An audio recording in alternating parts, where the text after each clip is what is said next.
kalian akan mempelajari materi baru, yaitu materi sistem persamaan linear 3 variabel. Materi ini termasuk dalam KD 33 dan 43 ya.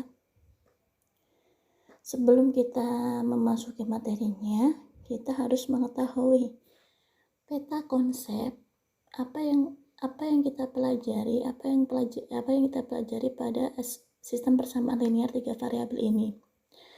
Bagaimana konsepnya?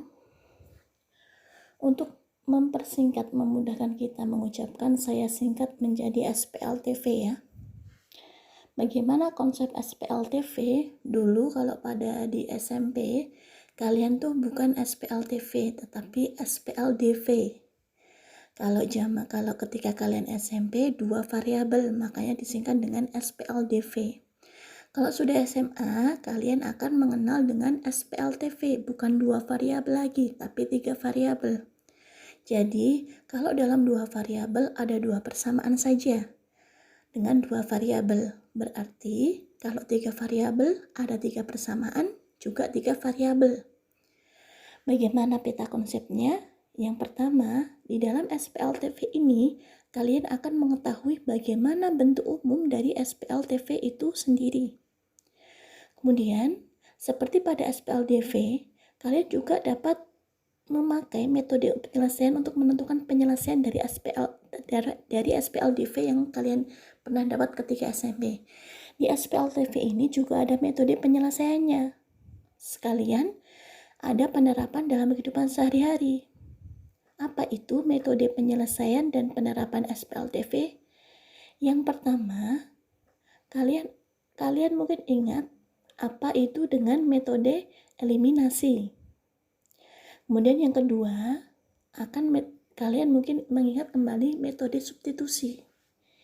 Kemudian yang ketiga, gabungan. Biasanya yang sering dipakai ketika SMP itu gabungan dari substitusi dan eliminasi. Di dalam SPLTV ini kita juga akan memakai metode ini, tetapi ada tambahan lagi yang belum pernah kalian dapat ketika SMP, yaitu dengan metode Sarus. Apa itu metode Sarus? Nanti kita lihat dalam pembahasan materi ini ya. Kemudian, selanjutnya dari peta konsep tersebut kita harus mengetahui bagaimana bentuk umum SPLTV. Saya akan menjelaskan dulu apa sih definisi dari SPLTV.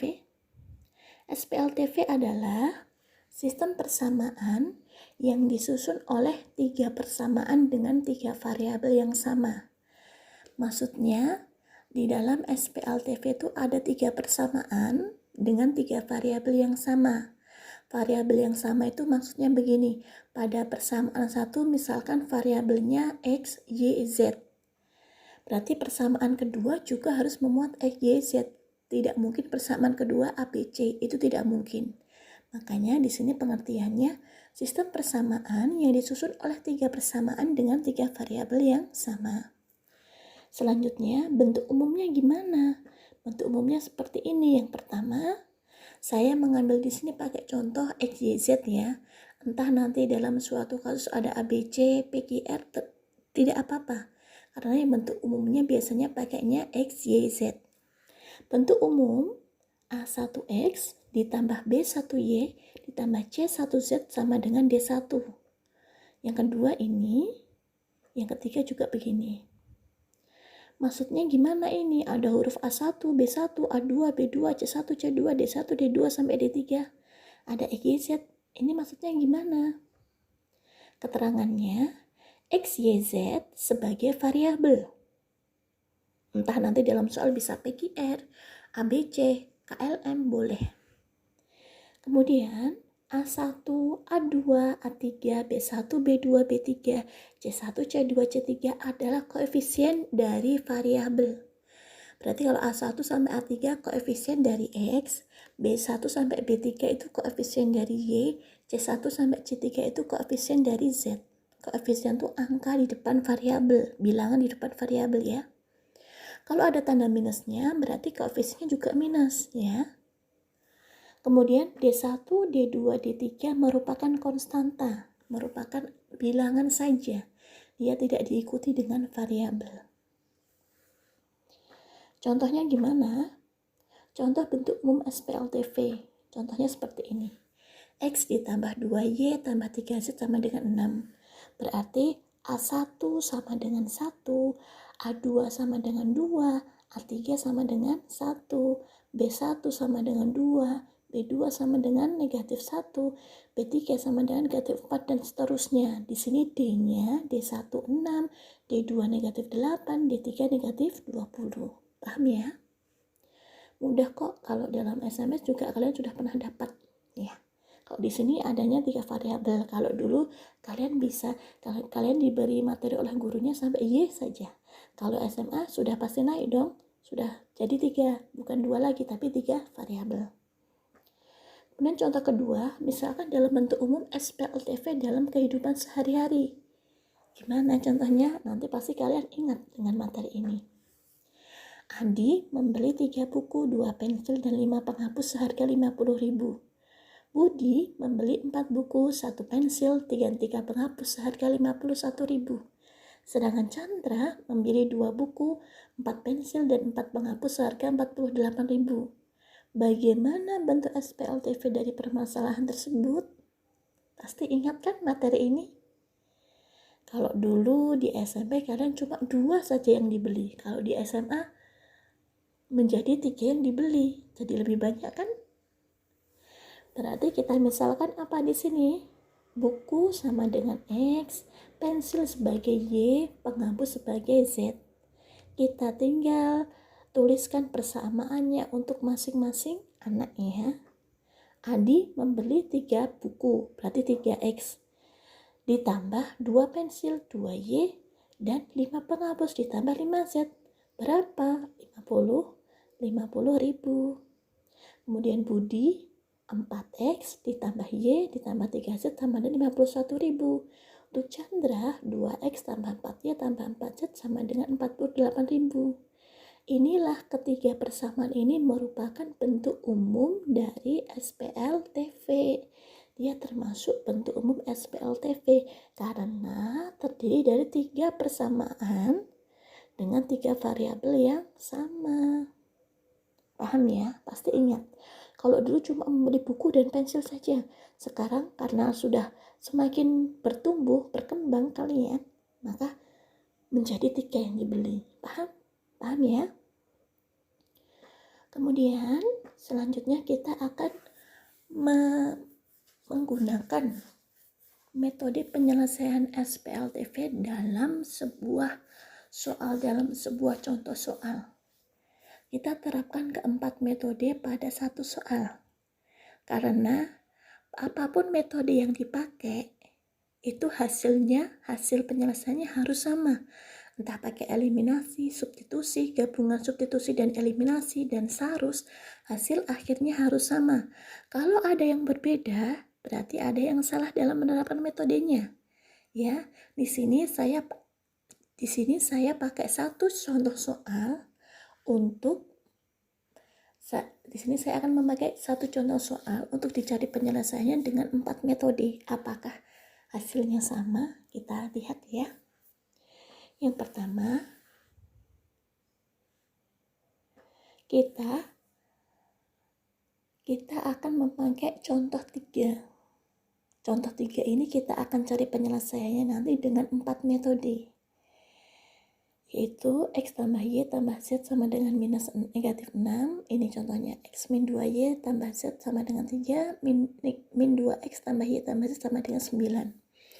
Kita akan cari penyelesaian dengan 4 metode ya. Maksudnya di sini 4 metode ya nak ya, bukan 3. Yang pertama dengan menggunakan metode substitusi, kemudian dengan metode eliminasi, kemudian yang ketiga metode gabungan eliminasi substitusi, yang keempat metode sarus. Yang pertama, kita akan menerapkan metode substitusi. Artinya apa? Artinya substitusi apa?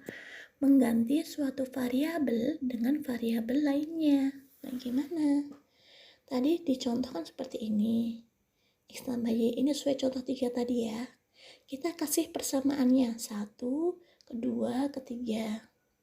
Kalau substitusi berarti boleh dari manapun kalian mau substitusi, tapi tergantung soalnya ya nak ya. Kalau berdasarkan soal ini, dari persamaan 1 bisa kita peroleh apa itu? Z sama dengan ini. Kita pindah ruaskan pada persamaan 1. Kita peroleh Z sama dengan, artinya X sama Y kita pindahkan ke ruas kanan. Jadi seperti ini. Kita tulis sebagai persamaan 4. Boleh kalian, misalkan di sini dari persamaan 2 boleh. Dari persamaan 3 boleh. Tidak ada yang melarang. Tergantung cara yang paling mudah menurut kalian. Saya tidak membatasi bagaimana kalian harus melakukan metodenya. Yang penting jawaban akhirnya sama. Ya, boleh pakai metode nanti metode A, B, C, D boleh. Kemudian selanjutnya kita substitusi persamaan yang kita peroleh tadi 4 ke persamaan 2. Kita masukkan ke persamaan 2 sehingga diperoleh ini. Nah, diperoleh Y sama dengan minus 3, negatif 3. Kemudian substitusi persamaan 4 juga ke persamaan 3. Kedua kan sudah, ketiga berarti belum. Jadi diperoleh seperti ini. Min 2x tambah Y, Z di sini diganti dengan ini. Min 6 min X min Y. Nah, diperoleh X sama dengan negatif 5. Sudah dapat nilai Y, sudah dapat nilai X, tinggal kita substitusi nilai X sama dengan negatif 5 dan Y sama dengan negatif 3 ke salah satu persamaan 1, 2, 3 atau boleh ke persamaan 4 langsung. Jadi kita tinggal peroleh Z. Tetapi di sini saya substitusi ke persamaan 1, boleh persamaan 2, boleh persamaan 4, boleh persamaan 2, boleh persamaan 3. Yang penting hasilnya sama ya. Berapa hasilnya? Kita peroleh Z sama dengan 2. Paham ya? Gampang kan? Jadi penyelesaiannya negatif 5, negatif 3,2. Paham ya nak ya? Kemudian bagaimana metode yang kedua? Metode yang kedua kita pakai eliminasi. Apa itu arti eliminasi? Menghilangkan suatu variabel. Yang sering dipakai dulu ada eliminasi. Ingat ada eliminasi gimana? Kita lihat, ini masih sama ya, persamaan 1, persamaan 2, persamaan 3. Ini masih pakai contoh 3 ya. Kita eliminasi persamaan 1, 2. Boleh kalian eliminasi 1, 3, 2, 3 boleh. Tergantung mood kalian, tergantung suasana hati kalian ya. Tidak ada yang melarang. Tapi di sini karena saya memakai persamaan 1 dan 2 sehingga diperoleh seperti ini. Nih. Persamaan 1, 2. Karena Z di sini biasanya kalau dieliminasikan dikalikan dengan angka tertentu kan. Karena Z di sini sudah dia dalam koefisien 1, 1 dan X-nya juga koefisiennya sama, maka tinggal kita kurangi. Makanya saya pilih 1 dan 2. Jadi tinggal kita peroleh Y sama dengan negatif 3. Gampang kan? Caranya ya, intinya tuh lihat persamaannya dulu. Kira-kira yang bisa dihilangkan pertama kali itu apa gitu. Di sini kita sudah sekali langkah, kita sudah menghilangkan 2 variabel. Tinggal satu variabel sehingga kita dapat nilainya Y sama dengan negatif 3. Kalau sudah dapat Y sama dengan negatif 3, selanjutnya kita eliminasi yang lainnya. Eliminasi gimana? Kita eliminasi 1, 3. Gimana caranya? Nih. 1, 3 sama. Koefisien Y, Z sama kan?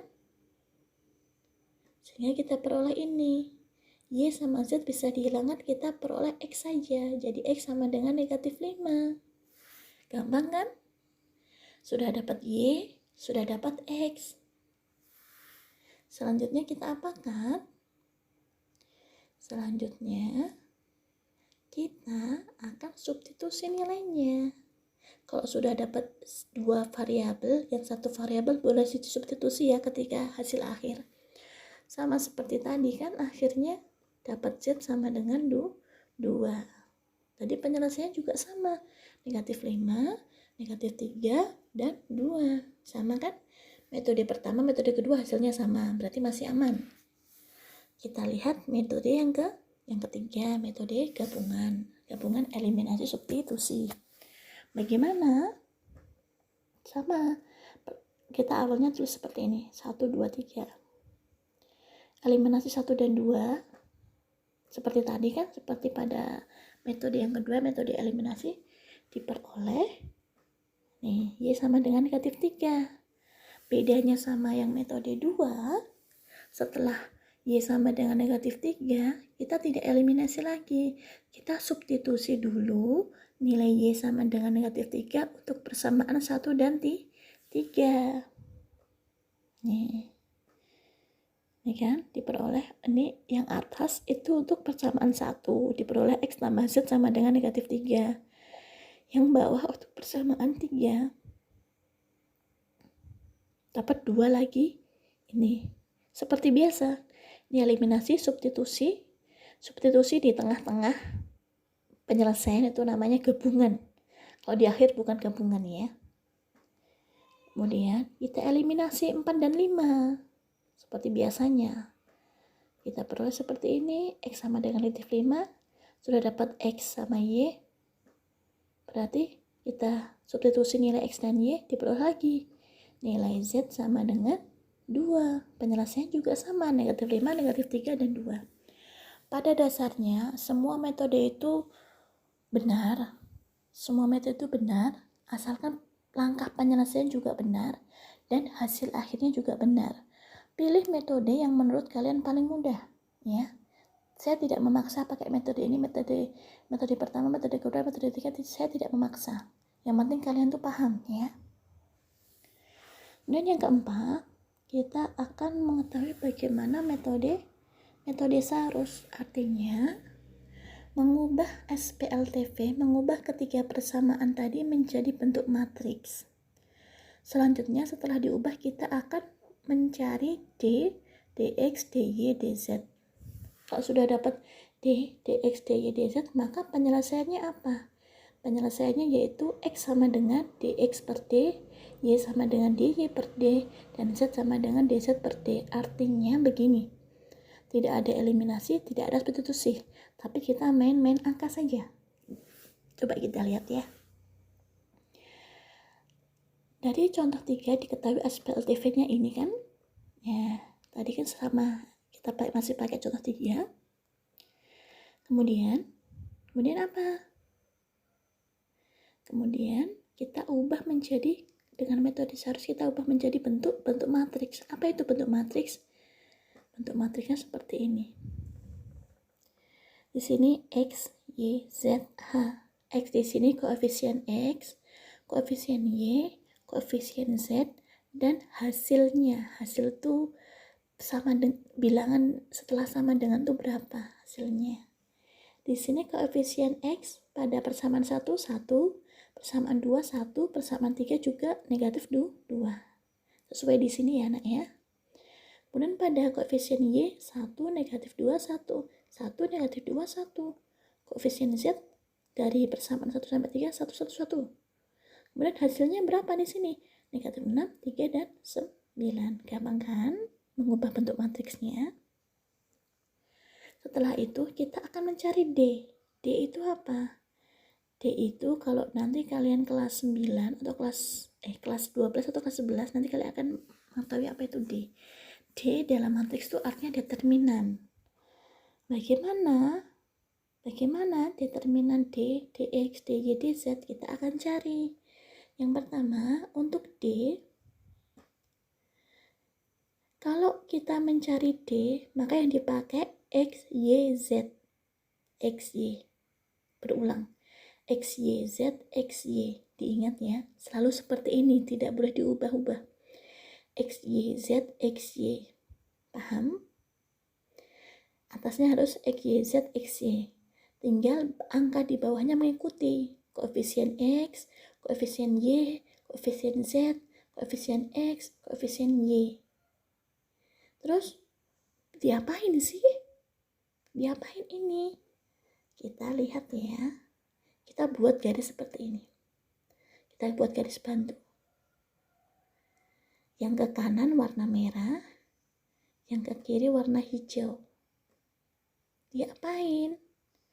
Untuk yang ke kanan dia plus, untuk yang ke kiri dia minus. Apanya sih yang plus sama yang minus? Artinya bilangan yang terkena garis pink sama garis hijau itu semuanya dikalikan per setiap anak panah. Berarti sama dengan gimana ini? Untuk garis pink yang pertama melewati 1, negatif 2, 1. Berarti dikalikan 1 kali negatif 2 kali 1. Karena positif berarti depannya positif. Kemudian anak panah kedua masih pink. Kita kasih positif. Melewati angka berapa? 1, 1, negatif 2. Tinggal kalikan. Garis pink yang ketiga ditambah. Melewati berapa? 1, 1, 1. 1, 1, 1. Jadi menyilang gini loh. Nah, kayak main yang 3. Garis diagonal gitu kan, yang memuat 3 angka. Anak panahnya melewati 3 angka. Kemudian yang hijau di sini melewati 1, negatif 2, negatif 2. Karena hijau berarti depannya kita kasih minus. Melewati 1, negatif 2, negatif 2. Ini angkanya kita kalikan. Kemudian anak panah hijau yang kedua melewati 1, 1, 1. Kita kasih negatif karena hijau 1, 1, 1. Sama, berikutnya sama. Tinggal kita hitung hasilnya. Kalikan semua, negatif 2 ditambah negatif 2 ditambah 1. Inilah hasilnya. Nah, dapatnya D-nya negatif 9. Nanti berlaku juga untuk DX, DY, dan DZ, tapi aturannya berbeda. Kalau D itu diingat, susunannya X, Y, Z, X, Y. Ya. Kalau DX gimana? Kalau DX gini, HYZ, HY, koefisien X diganti dengan seperti D, cuma koefisien X diganti dengan H. Penyelesaiannya juga sama, dibuat anak panah begini, ya, sama penyelesaiannya. Nah, sehingga diperoleh ini, dikalikan semua, ditambah, bisa dikurang. Nah, gampang kan? Benar 45 gini, ya. Nih, tinggal dikalikan saja. Kemudian yang DY gimana? Seperti D, cuma yang koefisien Y diganti dengan H. Nih. Sama, langkahnya juga sama. Nah, tapi kan angkanya berbeda. Nah, buat garis-garis, yang ke kanan ditambah, yang ke kiri dikurang. Artinya plus minus, ya kan? Nih, yang anak panah pertama kan melewati 131, berarti plus 131, plus min 6, 1 min 2, plus 119, minus 13 min 2, gitu. Dikalikan angkanya ya. Gampang kan? Dapat DY sama dengan 27. Kalau di sini kita tidak perlu lagi pakai persamaan 1, persamaan 2, tinggal main di angka saja, perkalian saja, gampang kan? Yang penting diingat polanya. Kalau D tadi kan X, Y, Z, X, Z. Kalau X seperti D cuma X-nya diganti dengan H, ya kan? H, Y, Z, H, Y. Kalau DY berarti yang Y diganti dengan H. X, H, Z, X, H, Z, X, H, gitu kan? Atau yang DZ kayak mana? Sama, yang Z diganti dengan H. Jadi X, Y, H, X, Y. Sama. Caranya tuh sama ya nak ya. Cuma main di susunannya aja, susunan bilangannya. Diperoleh seperti ini. Nah, dikalikan semua, diperoleh DZ sama dengan negatif 18. Sudah dapat DX, sudah dapat DY, sudah dapat DZ lagi. Kayak mana? Gampang kan? Kalau sudah dapat D semuanya, berarti kita tinggal kita peroleh penyelesaiannya. Apa itu? Penyelesaiannya X sama dengan DX per D. Negatif 5, ya kan? Dan Y sama dengan DY per D, sesuai dengan definisi tadi itu loh nak. Z sama dengan DZ per D. Apakah hasilnya sama dengan contoh 1? Apakah hasilnya sama untuk metode eliminasi substitusi dan gabungan? Sama nak, hasilnya juga sama, penyelesaiannya negatif 5, negatif 3 juga 2. Gampang kan? Lebih gampang mana? Menurut saya lebih mudah pakai cara Sarus.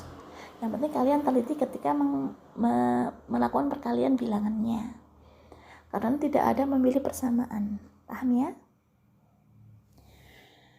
Kemudian selanjutnya kita akan melakukan penerapan SPLTV pada kehidupan sehari-hari. Apa itu? Nah, berdasarkan kita pakai contoh 2 tadi. Contoh yang tadi, yang Adi Budi Chandra. Tetapi yang dicari bukan bentuk umumnya, karena tadi sudah ada. Yang dicari adalah jika Dona membeli 5 buku, 2 pensil, dan 10 penghapus, maka Dona harus membayar berapa? Berarti kita harus mencari nilai X, nilai Y, sama nilai Z dulu. Artinya kita mencari penyelesaian dulu. Seperti tadi kan bentuknya ini. Bentuk SPLTV-nya ini. Kemudian kita lakukan, kita cari nanti hasil akhirnya, kita cari Dona itu harus bayar berapa.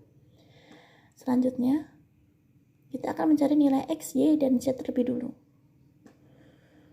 Terserah, di sini saya pakai apa ya nak ya menurut sekalian. Nah, seperti ini, pakai cara eliminasi ya. Silahkan kalian menggunakan cara substitusi, gabungan sama Sarus, silahkan. Di sini saya pakai eliminasi. Yang pertama, eliminasi persamaan 1 dan 2 sehingga diperoleh apa? Kita hilangkan, karena di sini beda dengan contoh sebelumnya tadi yang bukan soal penerapan. Kita hilangkan untuk variabel Z. Di sini koefisiennya 53. Berarti biar sama kita kalikan dengan 35, tinggal dibalik. Masing-masing angka dikalikan dengan yang atas kali 3, yang bawah kali 5. Diperoleh seperti ini hasilnya.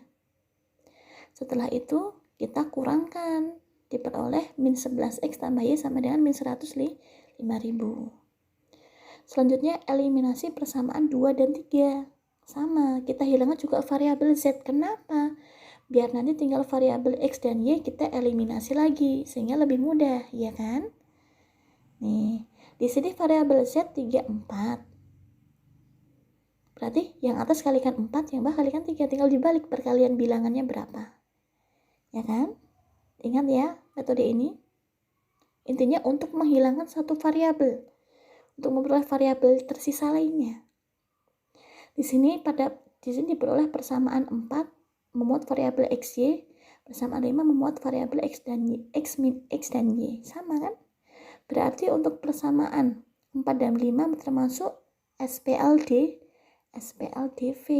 Kita selesaikan lagi dengan eliminasi lagi. Gimana? Boleh menghilangkan X dulu, boleh menghilangkan Y dulu. Di sini yang saya pakai menghilangkan Y dulu. Kita lihat koefisien Y 1 dan 8, berarti dikalikan 8 1. Atas kali 8, bawah kali 1, biar sama. Kalau tandanya berbeda, koefisien yang mau dihilangkan, variabel yang mau dihilangkan, jika koefisiennya tandanya berbeda, maka ditambah. Nih, diperoleh X 10.000. Kemudian kita substitusi nilai X 10.000 ke persamaan 4 atau 5. Diperoleh nilai Y sama dengan 5.000. Selanjutnya, karena diperoleh nilai X dan Y, substitusi ke persamaan 1, 2, atau 3. Di sini saya pakai persamaan 1, boleh 2, boleh 3 ya, tapi hasilnya juga sama kok. Z-nya 2.000. Jadi, Dona harus membayar berapa? Dona memberi 5 buku, 2 pensil, 10 penghapus. 5 kali 10.000 ditambah 2 kali 5.000 ditambah 10 kali 2.000. Hasilnya berapa? Dona harus membayar 80.000. Lebih susah atau lebih susah atau lebih mudah? Enak yang mana nak? Silahkan bereksplorasi, silahkan kalian bereksperimen, mencoba sesuatu dengan mencoba penyelesaian penerapan dalam kehidupan ini, dalam kehidupan sehari-hari yang ini, contoh Adi ini, dengan metode apapun. Tapi saran saya yang paling mudah itu menurut saya, kalau misalkan bingung cara mengeliminasi yang mana dulu, yang substitusi yang mana dulu, kalau kalian bingung, lebih gampang pakai cara sarus. Karena dia permainan angka saja. Dia tidak memperhatikan persamaannya. Persamaan diubah ke matriks, matriksnya yang dimainkan. Setelah itu tinggal hasil akhirnya, tinggal dibagi-bagi. Tapi kalau yang mudah pakai eliminasi, silahkan pakai eliminasi. Yang mudah pakai substitusi, silahkan pakai substitusi. Tidak ada larangan ya. Paham ya? Inilah materi untuk bab ini. Sudah selesai. Nanti kita bahas soal-soalnya ya. Terima kasih.